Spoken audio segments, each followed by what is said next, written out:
Los pecados, hemos dicho, no son solamente problemas morales, son problemas espirituales. Y la razón de que la soberbia es la cabeza es porque los espíritus intermedios, es decir, los ángeles, que no tienen cuerpo, por ejemplo, no pecan de gula, no pecan de lujuria, no pecan de nada de lo que nosotros humanamente, por ser seres compuestos de cuerpo y alma espiritual, experimentamos en la vida presente. El pecado de los espíritus intermedios es la soberbia. Y entonces, esa soberbia con distintas manifestaciones se presentan en los espíritus intermedios caídos, los ángeles caídos, Satanás y sus demonios, y también en nosotros. Pero en nosotros, por ser nosotros criaturas con una naturaleza diferente, en nosotros se presentan con ese componente corporal, que es propio de nuestra naturaleza de cuerpo y alma espiritual. Y justamente hoy día estamos celebrando a San Pío de Pietrelcina. Si ustedes han estado en la Eucaristía del día de hoy, es un regalo del Señor, porque no siempre las lecturas, por lo menos las que hemos celebrado en la parroquia, las que yo he celebrado en la liturgia, no hemos tomado lecturas del propio, sino del día que corresponde a hoy, jueves de la 25ª semana del tiempo ordinario. Y hoy las lecturas del tiempo ordinario son muy pertinentes de este jueves de la 25ª semana para entender esto que les estoy mencionando y para entender también la experiencia de San Pío. Porque nos hablan en la primera lectura del inicio de la profecía de Ageo. Entonces, Ageo es un profeta del posexilio, así se llama, es un profeta menor luego de que el pueblo de Israel regresa del pueblo judío regresa del exilio de Babilonia. Para recordar algo que ustedes seguro ya saben, el pueblo de la primera alianza, descendientes de Abraham, de Jacob, llegan a Egipto, son liberados, salen guiados por Moisés, por la providencia de Dios, atravesan el desierto con Josué, llegan a la tierra prometida. Al cabo de los siglos aparece el reino, primero Saúl, luego David y luego Salomón, hijo de David. A la muerte de Salomón el reino se divide, el reino del norte y el reino del sur. El reino del sur se llama Judea y el reino del norte se llama Israel. El reino del norte es llevado al exilio hacia el siglo IX, a Siria. 10 de las 12 tribus estaban afincadas en el reino del norte, era el más poderoso, el más rico, el más fuerte. Van a Siria, los caldeos los llevan exilados, nunca regresan. Se conocen como las tribus perdidas del reino de Israel. Subsisten hasta el siglo VI antes de Cristo, el reino del sur, que es el reino de Judea. El reino de Judea hacia el siglo VI es llevado al exilio, a Babilonia. Pierden las tierras, destruyen el templo, asesinan a los gobernantes, a los reyes, y son llevados esclavos a Babilonia. En Babilonia van a estar aproximadamente 70 años. Y cuando son doblegados los caldeos, que son los que los llevan a Babilonia, por los persas, el rey persa, Ciro, ordena, obedeciendo a la providencia divina, que regresen a Jerusalén e inician la reconstrucción del templo. Y ahí aparece Ageo. Porque cuando llegan a Jerusalén, uno en primer lugar no regresan todos. Incluso en el libro de Esdras que hemos estado viendo esta semana se mencionan así, cuáles son las familias que regresan. Entonces regresa lo que le llaman un res. Y luego de ese que regresan, llegan a Jerusalén inicialmente con mucho entusiasmo, que van a regresar a sus tierras, etcétera. Muy pocos de los que salieron, 70 años después, imagínense ustedes. Pero cuando ven el desastre todo destruido, en ruinas, lo primero que deciden es reconstruir sus casas y no el templo. Y entonces aparece Ageo. Y Ageo va a decir, ustedes siembran y no cosechan, comen y no se llenan, beben y no sacian su sed, etc. Todo lo hacen y no les sirve, porque ustedes se están olvidando de Dios, a pesar de que ustedes estaban regresando, supuestamente porque tenían fe. Y entonces los exhorta a reconstruir el templo. ¿Y por qué? ¿Y eso qué tiene que ver con los padres del desierto? ¿Qué tiene que ver con Pío de Pietrelcina? ¿Y qué tiene que ver con lo que estamos hablando de los pecados capitales, dirán ustedes? Tiene mucho que ver. Porque los padres del desierto, que estamos hablando del siglo IV después de Cristo, lo que les distinguía eran que eran personas de oración. Eran personas de vida, diríamos, recogida. No estaban en los apuros, en las correrías del mundo. Nosotros incluso para hacer oración andamos corriendo. Ahora hay un amigo acá que lo veo, por eso voy a comentar. Me enviaba mensajes si es que quería hacer oración y quería que pongamos el Santísimo en la tarde. Entonces, todo aparece así a correrías, ¿no? Yo también estaba lleno de correrías por otras cosas. Tenía que hacer unción, tenía otro Zoom antes de esto, tenía que celebrar una misa a las 7 que normalmente no celebro, tenía el Zoom a las 8. Entonces, los padres del desierto toman su pausa.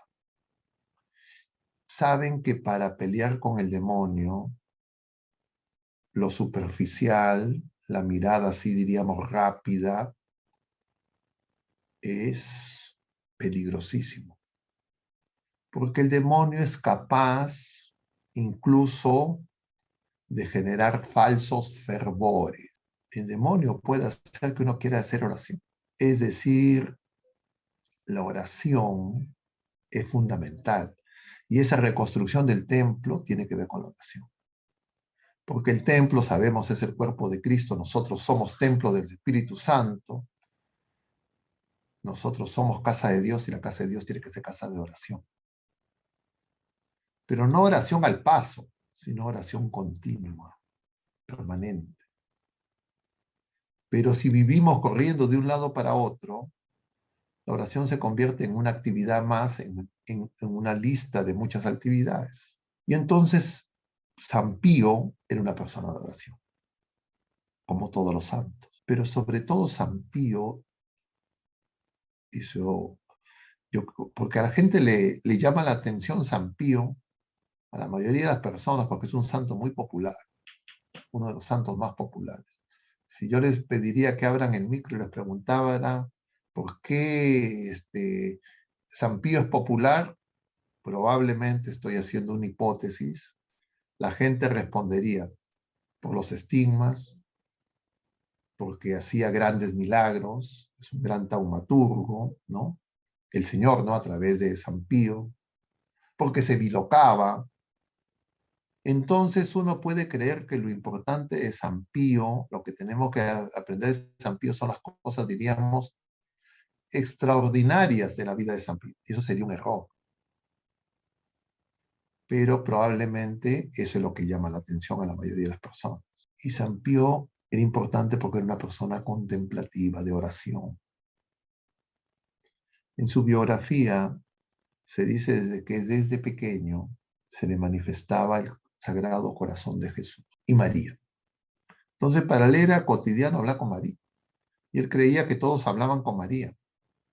Y entonces, la oración es un don. Y reconstruir el templo significa luchar contra el pecado. Porque el templo de Jerusalén, el edificio, diríamos, macizo, construido en tiempos de Salomón, que fue destruido por Nabucodonosor, es figura, sabemos, de Cristo, el cuerpo de Cristo. Y por eso él va a decir, mi casa es casa de oración y ustedes la han convertido en cueva de bandidos. Entonces reconstruir el templo era que el pueblo descubra que se habían alejado de Dios y caído en el pecado y en los engaños de Satanás, en los pecados capitales, diríamos, según lo que nos enseñan los padres del desierto, porque su oración se había hecho, diríamos, rutinaria. No buscaban al Señor, sino las cosas del Señor. Y además esto tiene mucha conexión con el Evangelio del domingo pasado, domingo 25, que ustedes recuerdan a la perfección, supongo. A ver, les voy a ver la cara, a ver si es que recuerdan, porque se nota cuando no se acuerdan, creo. A ver, ¿quién me quiere decir cuál fue el Evangelio del domingo según San Marcos? A ver, ¿quién levanta la mano? Nadie. El Evangelio, Jesús ya les ha hablado por primera vez de la cruz, les ha preguntado quién soy yo en Cesarea de Filipo, capítulo 8, lo veíamos el domingo 24. El domingo 25, este domingo pasado, Jesús les sigue hablando de lo mismo. Pero ¿qué les dice Jesús? Nuevamente les dice que vayan a ir a Jerusalén, que va a morir, les habla de la cruz, y ellos no entienden ni jota. Y ellos iban por el camino discutiendo quién era el más importante. Cuando llegan a Cafarnaúm, Jesús les pregunta, ¿de qué hablaban por el camino? Ellos no querían responder. Jesús sabía.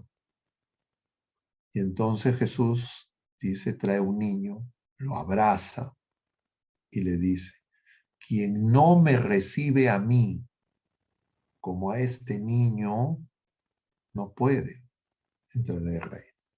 El 2 de octubre vamos a celebrar, ¿saben qué vamos a celebrar el 2 de octubre? A los santos ángeles custodios. El evangelio que se lee el 2 de octubre es el paralelo en Mateo del que hemos leído el domingo en Goemar, pero con una variante. Jesús le va a decir a los apóstoles, ya no que tienen que recibirlo a él como un niño, sino que ellos se tienen que hacer como niños. Y entonces ustedes dirán, ¿y qué significa él? ¿Qué tiene que ver? Ya no salimos del tema. No, es que justamente para que yo reciba a Jesús como niño y mi oración mejore y lo que perturba mi relación con Dios y mi relación con Dios se hace patente en la oración, es el daño a mi fe que se produce por la soberbia y los pecados capitales que van a hacer que me acerque a Jesús no como un niño. María, nosotros decimos, ¿no? En una de las fórmulas de la comunión espiritual, uno dice, yo quisiera recibirte, Señor, con aquella pureza, humildad y devoción con la que te recibió tu Santísima Madre, con el espíritu y fervor de los santos, ¿no? Es muy común, la hacemos todos los días. Pero María recibe a Jesús como niño. Nosotros queremos recibir a Jesús como el importante que nos tiene que resolver los problemas. Entonces, si yo estoy junto con el importante, yo también voy a querer ser importante. Y eso le pasaba a los apóstoles. Habían visto los milagros de Jesús, los signos, veían su poder y entonces decían, estamos con el importante y nosotros también vamos a ser importantes. Pero acercarse de esa manera a Jesús es una manera que nos impide, porque los pecados capitales nos van a engañar. Entonces hay gente que puede hacer oración y se siente importante. La oración tiene que ser como recibir a Jesús como niño. Y eso ocurre en la Eucaristía. Porque un niño, ustedes, los que son madres de familia, los que son padres de familia, ustedes pueden recordar las madres cuando recibieron por primera vez a su hijo, su primer hijo, en brazos. Ustedes, padres, recuerdan cuando tuvieron a su primer hijo, hija en brazos. ¿A ustedes se les ocurría pensar que le iban a pedir algo a su hijo, a su hija recién nacida? Yo me imagino que ustedes lo que querían es proteger, cuidar, abrazar, abrigar, darle cariño, ternura. Así tenemos que recibir a Jesús. Pero cuando yo voy a mi oración a pedirle cosas, a presentarle mi pliego de reclamos y de necesidades, ¿yo estoy recibiéndolo como niño? No. Y entonces esa destrucción del templo se produce porque nosotros nos dejamos llevar por los pecados capitales, empezando por la soberbia, que nos llevan a querer ser importantes.